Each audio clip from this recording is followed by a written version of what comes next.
Today, we have an incredible founder story from a co-founder of a brand from the UK. We have had a lot of our clients reference this brand, and we have former colleagues that work for this brand. This brand has an amazing success story, and today we're talking with a co-founder. So please introduce yourself and tell us what you do. Hello, my name's Richard Sutcliffe, founder of Passenger. We are an apparel brand that's responsibly focused and driven to help communicate and inspire meaningful escapism. And you started the brand 2012 together with your now wife, Alexa, correct? It's fantastic. We love a partner brand, a wife, husband, obviously, since we are partners as well. Tell us why the brand started, where the name comes from. What was your this is what we want, this is what the world needs. What was the birth of it? I suppose there's a couple of things. So yeah, obviously I launched it with my wife. So there's probably a couple of layers to it. So the reason we created it was not because there was a need or a want or a purpose. I was an electrician 12 years ago when I set it up, but the reality was I want to do something I gave a shit about. So that's the reality of it. So that was the idea, and the name itself. Passenger, there's a couple of levels to this. So the first level is going to be that we were very much inspired by the journey, travel, escapism, and sort of trying to find yourself and take those moments that really matter and find those. The second one is a little bit deeper. That there is a layer if you want to dig, and we don't really go into it. But really, everyone is a passenger on life's journey. So we wanted it to have a layer and a meaning and a purpose underneath that. I suppose there's a little bit of a hippie inside me that kind of loves that layer, that when you want to unpick it, it's there, but it's not something we shout about really. And it kind of all started. So my wife's family are Canadian. So we used to go to Canada quite a lot, and that's had a big inspiration on the brand, kind of its DNA, its visual identity and the product itself. And a lot of people think that we are a brand from the Pacific Northwest or Canada. So for those reasons and where the brand started, and that's kind of the big inspiration on where it came from. Because you're mentioning the visual identity of it. It is quite distinct. Was that on purpose? Because it has its retro vibes. Was that on purpose or something that happened? Or is it deeply connected to your own aesthetic and the way you dress and the things that you like? Where did that come from? So I suppose there's a couple of points to that is, so we wanted to make sure we didn't seem British. So we wanted to give it that borderless feel, to make it seem that we weren't just focused on kind of Brits. So it was borderless. It could be Pacific Northwest. It can be Sweden, some of the pine trees you see. So we wanted to bring the aesthetics through, and we very much focus on that now. Is our culture and our visual identity is very much borderless, but we do have inspiration from areas that we love, and like the Pacific Northwest and Canada and all around those does have this retro feel. And we realized quite early on that a lot of the designs and palettes we were using in terms of the product development was quite retro. That wasn't like we're going to go out and do this, but what is kind of happened is there's a huge element of myself in this brand.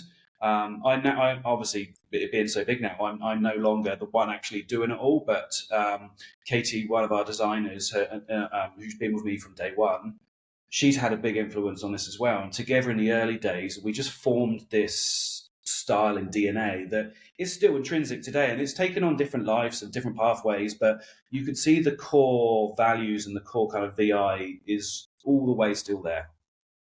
And I think what's inspiring with your brand is that even because we've tried, of course, doing some research, kind of look through previous collections and styles and where you are today. It is a consistency and a coherence to what you're doing and an evolution. And it's very evident on your values and your kind of your core mission.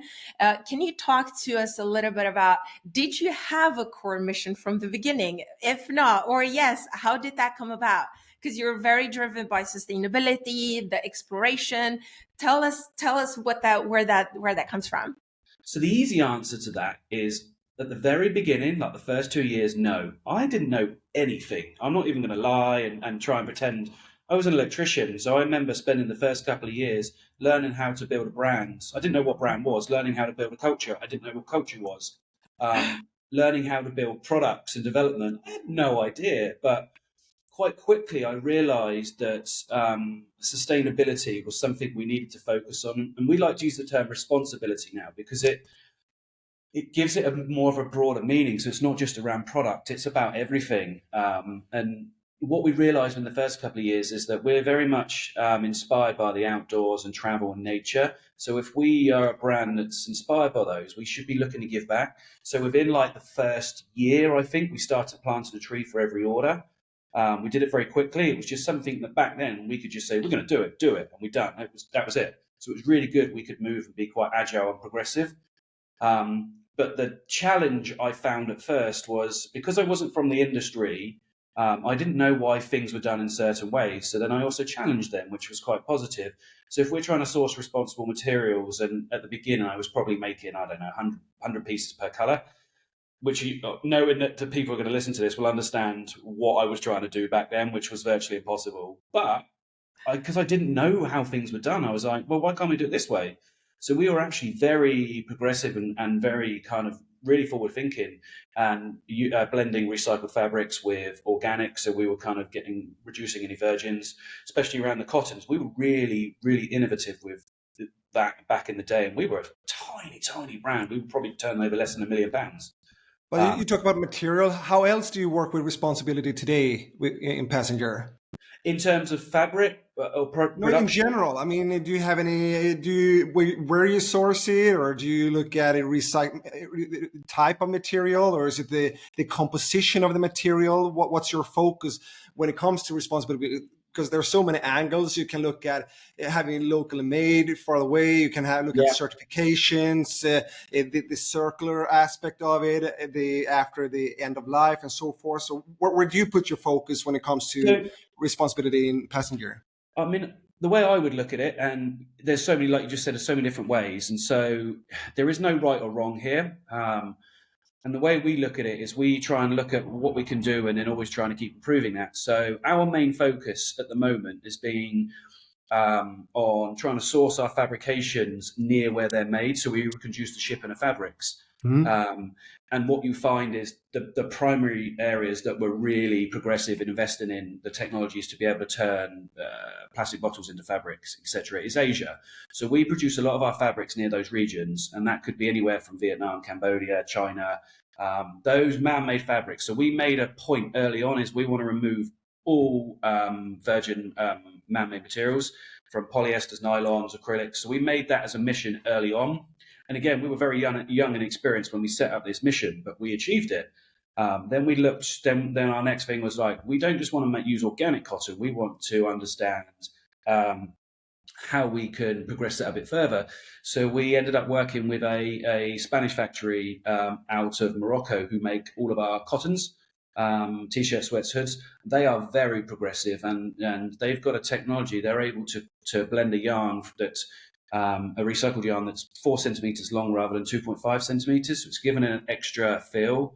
That was really progressive. So from a fabric perspective, we haven't got to the stage yet where we can say the end of life is our focus and circularity is our focus. It's very much on the forefront of where we are today and understanding, because this is a journey. Like it absolutely is a journey. And honestly, as soon as you create something, you can't be 100% sustainable. So it's all about your approach to responsibility, circularity, sustainability, and what you're doing now. And just as you're saying, and being honest about it and saying, this is what we're doing today, and we have an aim of doing this tomorrow. Yeah. Because a company that says that they are 100% sustainable today, well, it's BS. Yes, it's not true. And there's so many ways of approaching it. So that's why it's so interesting to hear how you think. We don't have it right, and no one's got it right. No one's got it perfect, and we have so much to learn. And I'll be the first one to put my hands up and say we're still on day one, really, but we are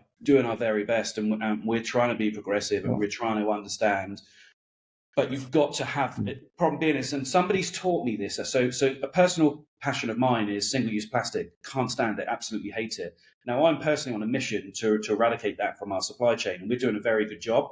Then the next phase is how do we reduce all single-use? Because we might move to, I don't know, biodegradable poly.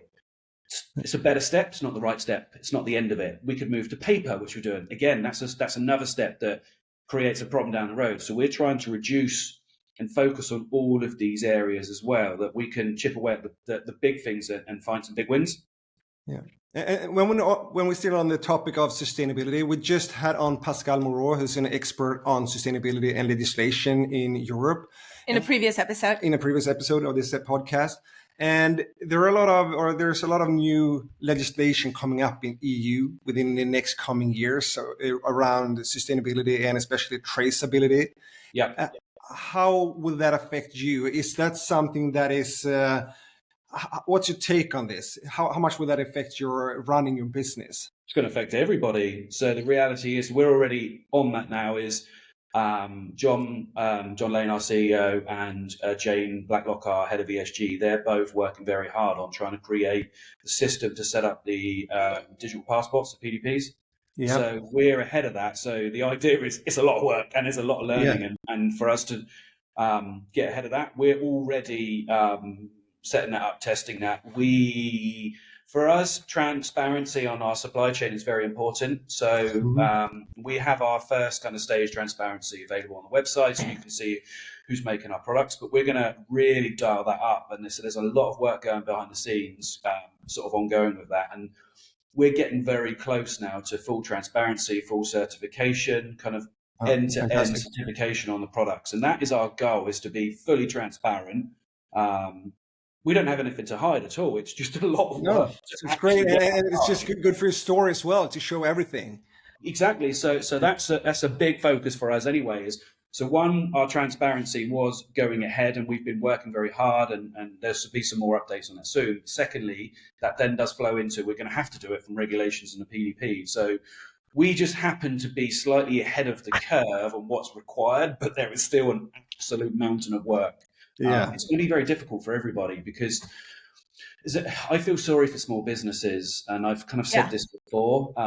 When I created Passenger and I started it off 12 years ago, we were very progressive in terms of sustainability, and that was because one, we didn't know any better, and two, the legislation around the greenwashing wasn't as big, and so therefore I would just say something, and as a team we thought that's brilliant, cool, crack on, and then a week later we had this live. But now there's so much legislation, and I speak to a few people, and they're quite scared to make these statements or make these changes because they can't afford, or they don't have the resources and the team to be able to validate and back it up. So on one hand, it's amazing that businesses like where Passenger is, and I feel we're a bit hypocritical because we created a business that was focused around this at a time when legislation wasn't there. So we got to build through that period. But now we're at a size and a point. So we're at a size where we'll be achieving 100 million plus this year in sales. So we're at a big size. We've got a team of 100 people now. So we've got resources. I mean, don't get me wrong, it's still pretty difficult for us, the size of us. But these small businesses where Passenger was, it's really hard for them. I don't know what the answer is. And I think we need to give them a bit of lenience to say, do you know what? And I've been taught by professionals and experts in ESG to say the best thing to do is to try, to keep going. And I think that they're scared to try because of the backlash they might have. So there's something around that. And because we, of course, we work with hundreds of brands, and we've small to multi-million-dollar businesses. But the thing is, there's only so much time that you can allocate to certain things, and you focusing on, when you're a small brand, you're focusing on all the things. You don't have the team, you don't have the resources to actually dive deep into everything. And also you're working with consultants, so you don't actually have any control of what they say and the greenwashing and how they put things. So it's a conundrum. It's not easy. We personally feel it's a really good thing that it's coming, because the industry needs regulation. The purpose is good, but it's gonna have some has like side effects, unfortunately. Like businesses over a certain size, and I would say now where Passenger is today, we should 100% be responsible and be able to validate our claims. absolutely. But what we should do is, if that's the case, we need to look at how we support the smaller businesses who don't have the resources or bandwidth and knowledge, because I wouldn't have been able to afford it back then. We were just lucky we did it a period of time to get to where we were today. So maybe there is something around supporting smaller businesses to challenge and find. They're the guys that move the needles. They're the guys that kind of challenge the big guys to not get complacent. So I think there's something around that. If we just can step back again, you started 2012, right? Yep. And now you said you're 100 people, $100 million plus. And also you said in the pounds. No, sorry. And so that's this year. Last year, so I think last year was around just south of £50 million.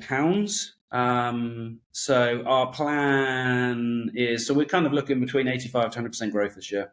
And it's fantastic, and it's a really short period of time. So what happened? I mean, you in the beginning you said you were doing everything, and you didn't do anything. You were an electrician. I don't know what Alexa did before, but how long time did it go before you said you understand where this was going, and you just had to take on people? Can you tell us a bit about the journey, the first few years? The flat piece before the hockey stick thingy. Yeah.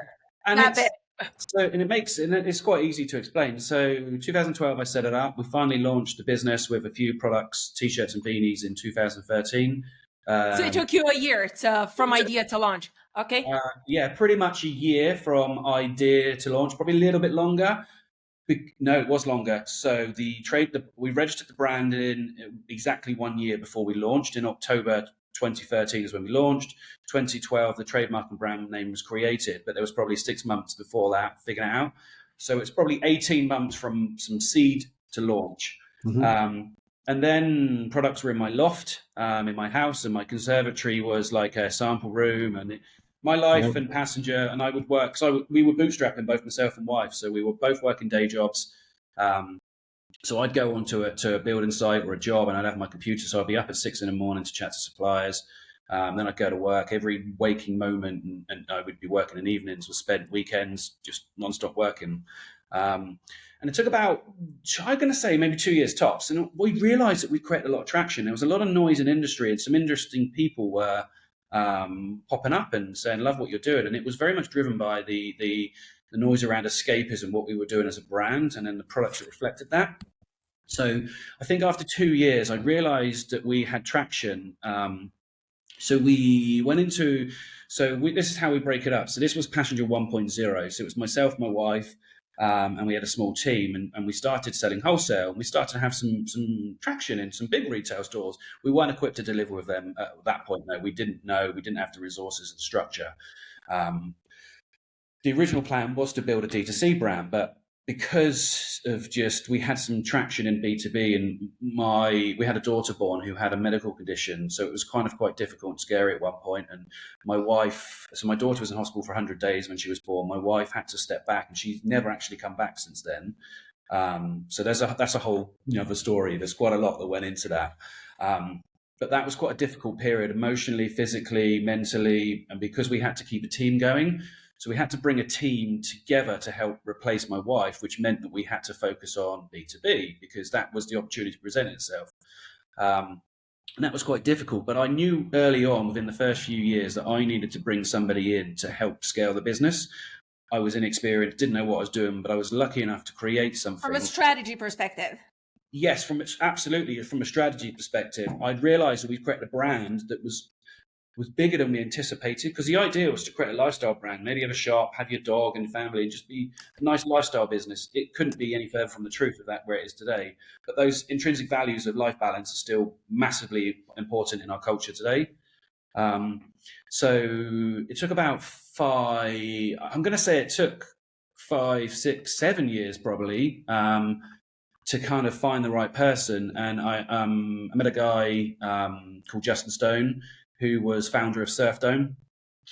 So he's an absolutely great guy, absolutely fun. He's so intelligent, smart, but so very humble. So I met him, we were talking. So he came on board in 2019. And the idea was to come on board to reposition Passenger to a direct-to-consumer brand. And within that, we brought in John Lane as our CEO, because I was very clear at that point. It's like, one, I'm quite burnt out already from life that's been going on. Two, I don't know what to do here. I don't have the experience to be able to grow this brand. I've seen what potential it can have, and the fact that we're attracting people like yourself means that I need to get out of the way. So that was quite a difficult period as well, was getting control of my ego and saying that, like, I want this to go, so therefore I'm going to step out my own way. And I'm still working on that today, and I think everyone is.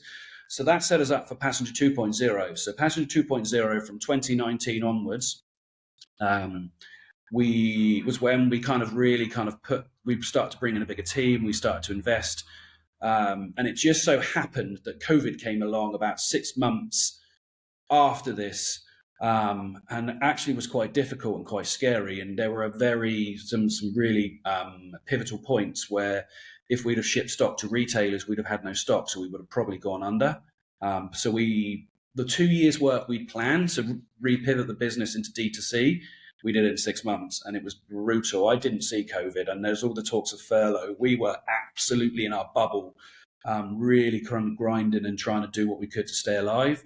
And we did it, and we managed to make it work for us. So I wouldn't say that, and everyone asked it, was it COVID that really helped? And I say it wasn't, but we pivoted to make use of the opportunity, but my God, was it hard. I wouldn't be able to do that again. I don't have enough beans in the tank. So that was that area there. And then, so that was an omni-channel, UK focused D2C business. And we were trying to roll all of wholesale back so we could bring it into a new critical path and just transition to business, product, everything. Now we're in Passenger 3.0, where we now have brought a US manager on, and we're now going to go omni-channel and multi-geo. So therefore we're focusing on the US, the UK, and omni-channel. And that's where we are today. And I think sometimes when things happen, and many just do this, they just kind of like, let's wait it out. But the fact that you're like, let's not wait it out. Let's make a plan and whatever, try to figure it out and pivot. And we've heard this from other brands as well. Like, that's when you just reshuffle and take a new path. And it's been so successful. And I think you were forced into making new decisions, and it's kind of like steering the boat into a new direction.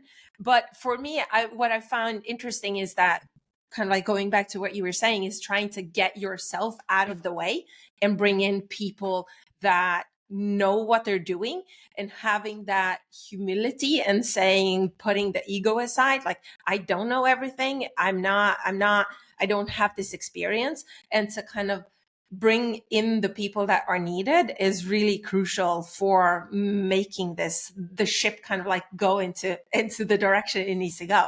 Absolutely. So I think that I often do so culture has become a really big passion for me here, and the team itself and the people.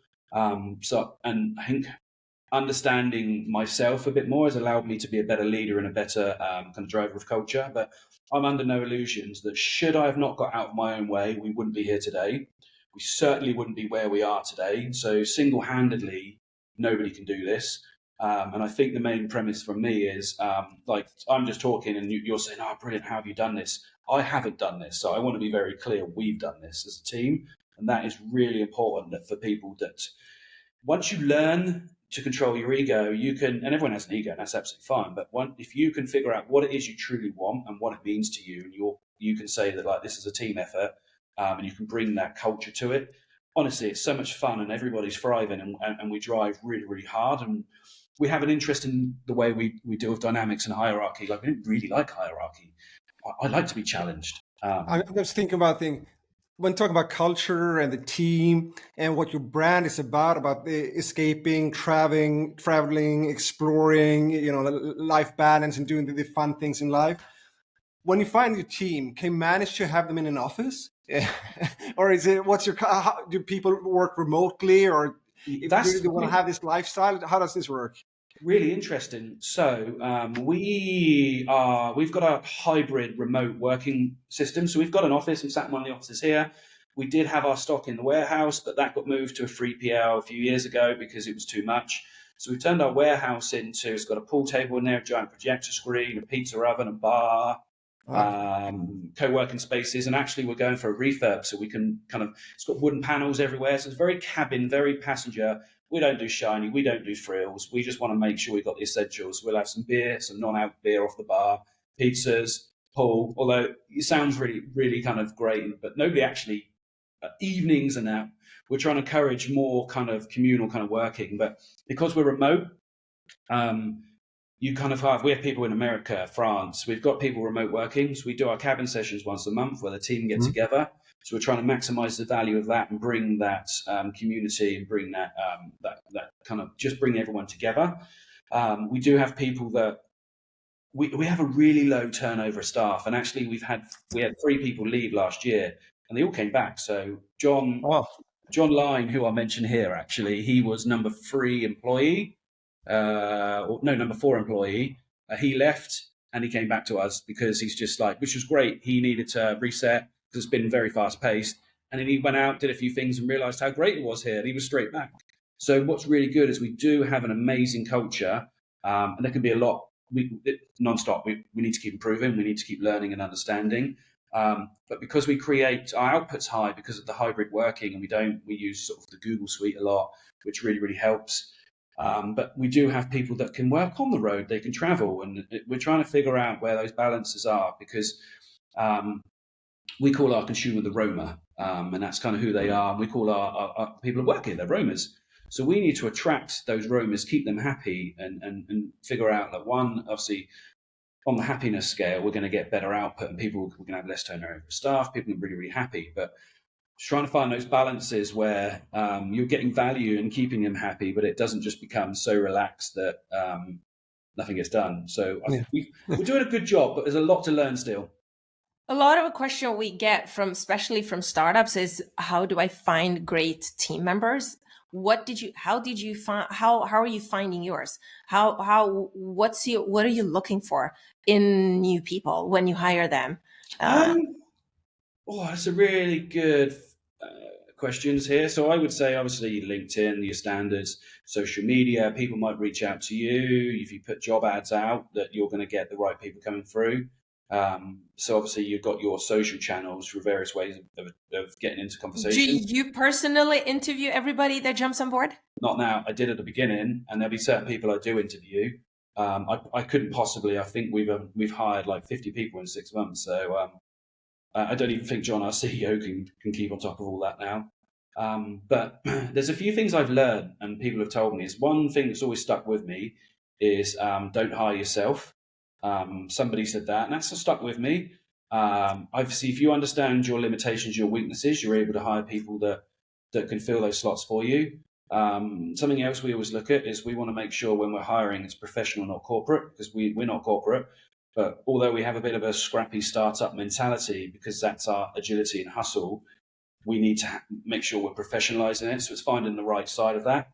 And really, for me, attitude goes much more than skill, because if you've got the best person, but they just don't fit what you're trying to do, they don't row in the same direction as you, you're going to have difficulties. And you can teach skills, but you can't teach attitude. So they're the sort of things that I would always look at.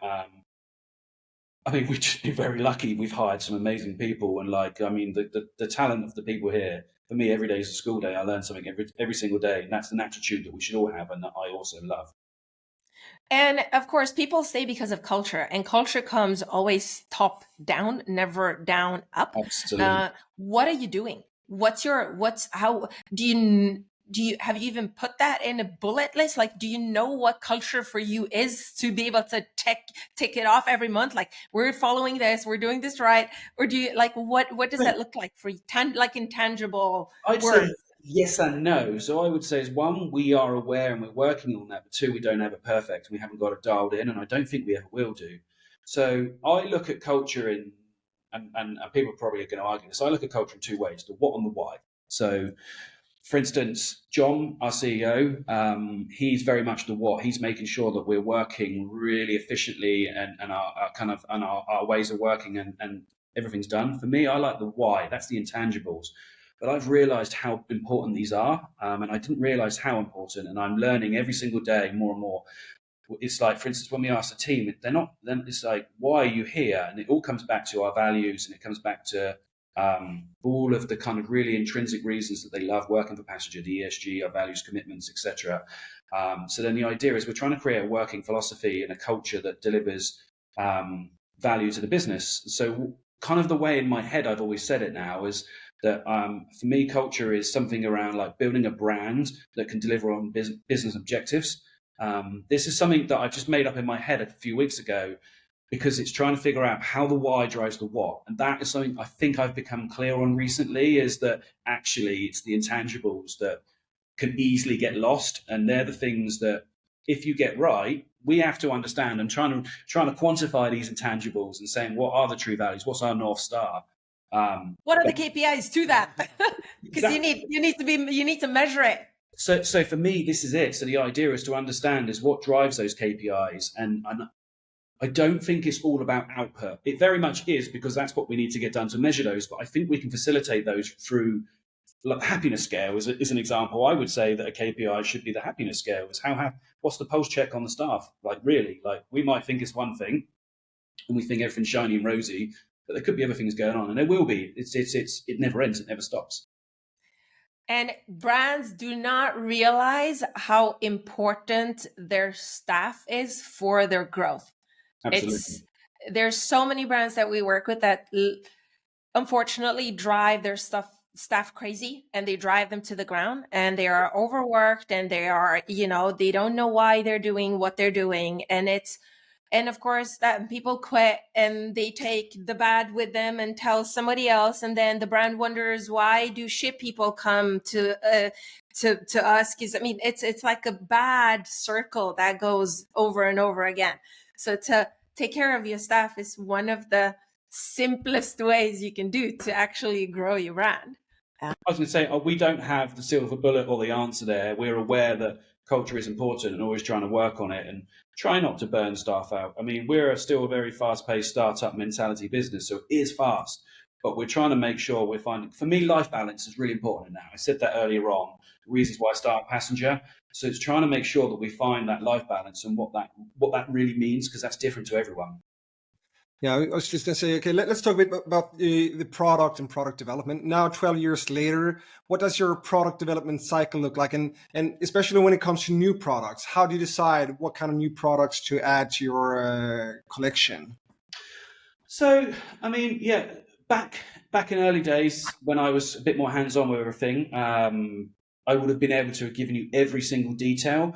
But now, obviously, so we have Paul Anderton, who you know as our Chief Product Officer, absolute phenomenal guy, and very smart. So he's been able to come in and bring real structure to the team and real structure to the range. So it's a funny one, because you can develop and non-stop develop, and there's always new products.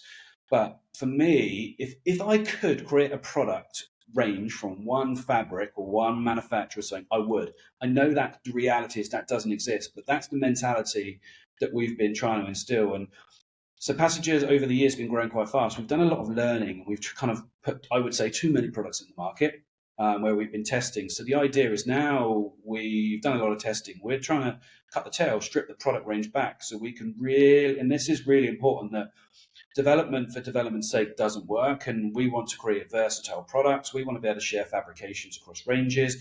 So, for instance, if we create a backpack for one specific space, why can't we share that across all the spaces? What are the common synergies that we do? So that's really important in development, is that we look at the versatility, we look at what we've already got existing, we look at how we can elevate. Obviously, ESG is always at the forefront, but one of the things that I was taught is that the most sustainable product is the one that lasts. So we need to make sure we ask that question, because I've made this mistake many times and have moved to a fabric and a very innovative fabric to find that it doesn't, customer expectations weren't met, product didn't last, and actually it's less sustainable in the end. So that's the question that always comes up. But we're trying to build a core range now, and we're trying to supplement and new products and developments on top that add value and don't compete for the same space. And obviously the lifespan of a product isn't forever, so we're always looking for replacements. But our development, I think now is a lot more structured and a lot more where does it sit? Why do we need it? What customer pain point are we trying to serve? Rather than, here's a new opportunity, let's give it a go and see if it sticks. So what you're saying is that you will, moving forward, you'll have a smaller collection than what you have today, with fewer, more purposeful products. Yeah, so I would say, so some of the products that we might decide that have reached the end of its lifespan, we'll probably replace with areas that we can see opportunity in, but then make those products more versatile. So I think new products will have more structure and more purpose. So the range might not necessarily shrink, but it certainly won't be grown at the rate it has done. But as a business and as a focus, we will be trying to cut the range down where we can. I mean, that's just a good challenge to have. Yeah. That will never stop. I'm not saying you don't want products in the warehouse. You don't want shelf warmers. Yeah. And that's just stupid. There's a development cost, and there's a cost to everything. And in terms of our development as well, is we're always looking at ways that we could be more responsible. So we're moving to 3D Clo, which so therefore we can reduce. That's a big commitment for a business our size as well. Yeah. So when we're trying to reduce the sampling cost, the sampling time, the waste, the ESG side of it. So we are quite progressive in how we move forward with product development and from end to end. In reaching this purpose, what does that process look like? Because we work with brands that co-create, for example, their collections with their end consumer. Of course, you have both because you have an omni-channel distribution. So you have your retailers, which say one thing, and then you've got your end consumer, which say sometimes a completely different thing, and they want completely different things. So how do you incorporate this into the new collection structure? We like to take foresight, and we like to get feedback, especially from our direct-to-consumer customers, our kind of key drivers. We are your users. Our users, our roamers. Let's call them our roamers. So we want their feedback because our business model is driven by them, and that's how we set things up. So they are forefront, and we're actually trying to bring that in even more. So we can bring in focus groups. We can create a community that. We just ask all the time, and they'll become maybe our VIP roamers, where they give us feedback on products and ideas, and in exchange they get some sort of perk. But they're going to be really intrinsic to help and shape us.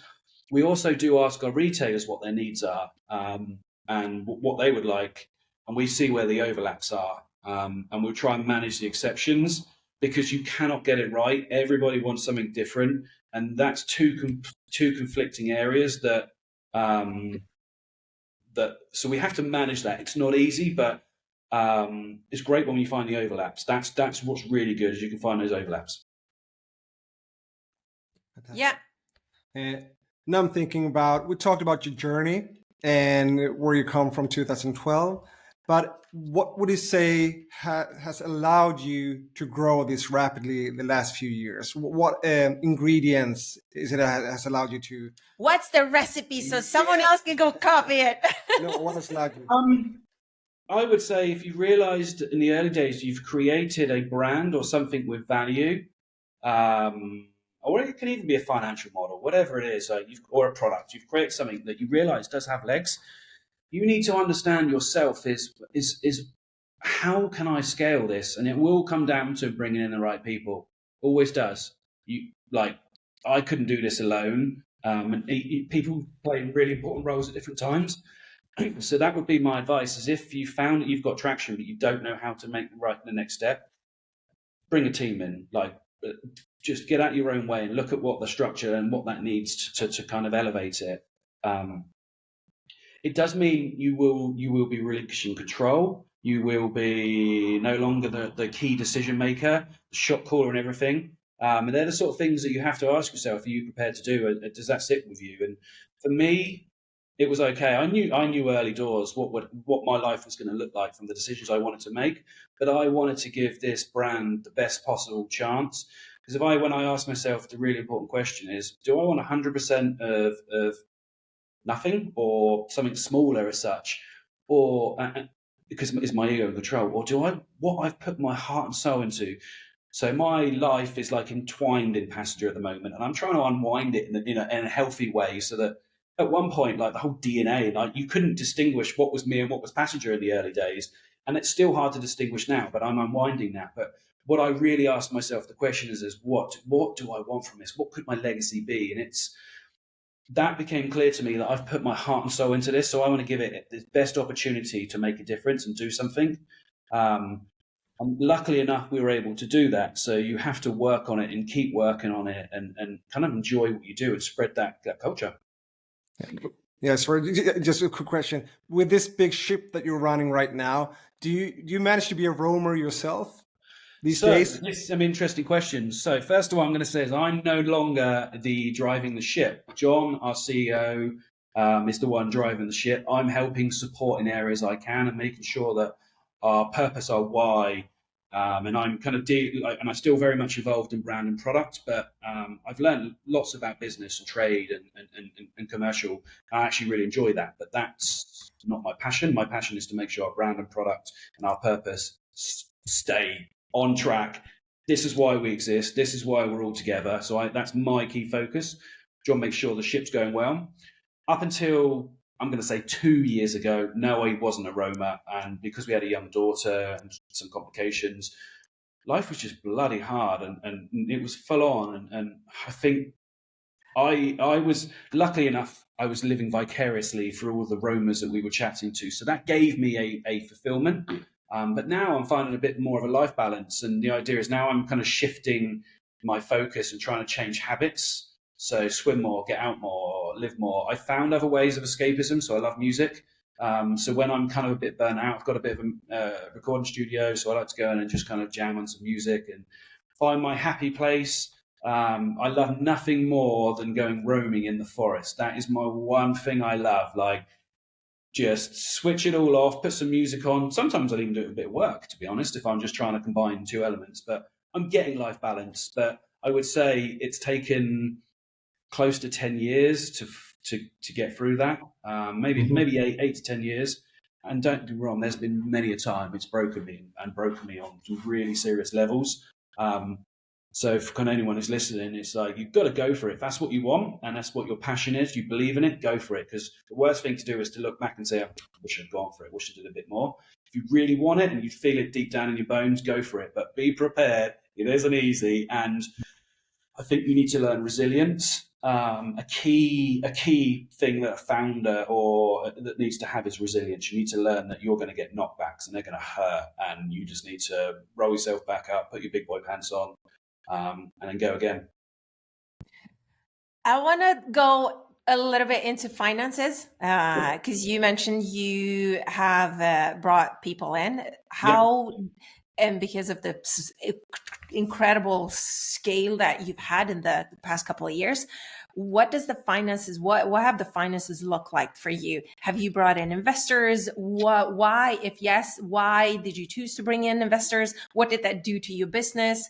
Because we're just trying to get kind of like the tactics of, for the people listening to, should they bring in? Yes, no, because you bootstrapped it for so long. You and your wife paying for everything in the beginning and being like the feeder. What does the finances and the economics look like right now? So Passenger 1.0, this is why it's easy to quantify those in the steps. So Passenger 1.0 was myself and my wife. We put everything in, bar our house, bar the mortgage. So should it have not worked, we would have had a house, but we would have been in trouble. But we were still working at that point, so we still had jobs. So we weren't drawing a salary or leveraging anything from it, because it's all about and it does cost to start up. Like, I would probably say you're looking at 5 years to break even on those costs. But the idea is, if you can create a trading model at the beginning that's going to be cash flow positive and you're going to be profitable early on, you can start to scale that. So there are ways to be self-sufficient. And there are a lot more tools available today than there was 10 years ago in how you can draw down funding based on trading. So there are lots of ways that you could find funding available that's linked to your trading. So there's that available. I knew quite quickly as we were going into a B2B model, because that's the way that it went because my daughter was born, that needed an extra capital requirement because it's such big bang, 2 big seasons a year. that was a challenge in itself. So I had to bring in some investment for that. So I found somebody I knew who came on board purely from a financial point of view. They took a very big gamble at that stage. So that required capital investment to do that because it was B2B. Then when we moved to Passion 2.0, we took some investment in, and I brought in the right people to kind of scale the business. And that's where we pivoted back to a D2C model, and that allowed us to just a different financial model. Now, Passion 3.0, we've taken some serious investment as well and brought in some influential people to kind of help scale us now to 4.0. Obviously, when you get to a size now, you do need some considerable funds and you do need some expertise in finance to help drive that. But in the early days, we bootstrapped it. But there's a lot you learn, and there's a lot that, like, okay, B2B is good and it works and it does add a lot of value, but it does have a different financial and capital need versus a direct consumer model. Many brands have problem with cash flow. What's your recommendation to have a smooth cash flow? I have no idea on how to answer that. If you're obviously, I would say, a good financial model and understanding it and seeing what works and what doesn't, and trying to become a profitable profitable business earlier on and a cash flow positive business earlier on is going to be better. Obviously, just using terms that, if you can get any terms wherever you can to drive that. The idea is to get the stock sold before you have to pay for it, and so that would probably be my answer to that. That's easier said than done, especially for us. And also B2B helps because you get the orders. If you don't get any orders for a product, you don't need to, or you get low orders for a product, then you don't need to produce it. So you could kind of gauge the response for the collection as well a little bit. Yeah, so you'll know what they're ordering, so you'll know replenishments, what's getting ordered. And we did that. If we didn't have orders on it, we killed it. But then that means that you become B2B focused business because they might have different requirements. So there's probably a hybrid between the two. Yeah. But the problem being is with B2B, it does require more capital up front because you're ordering so far in advance. So if you're trying to manage cash flow, you want to try and be as little as often, close to market as you can, and try and find ways that you can hold, say, fabric, you can hold, and you could just put that in. I mean, we've done, so this doesn't work. This isn't our focus from a financial perspective, but one of our factories over in Morocco, one of the progressive ones I said, so we actually work with them on garment dye now. And traditionally you're going to go, garment dye, that's filthy, that's not sustainable. Well, actually, so not only is it a water-based garment dye facility, so it's really low and it's recycled water. What we found is, so let's just say we buy a yarn for 1,000 t-shirts. We just bought 1,000 t-shirts. Buy the yarn, and what we can do is we can cut it all.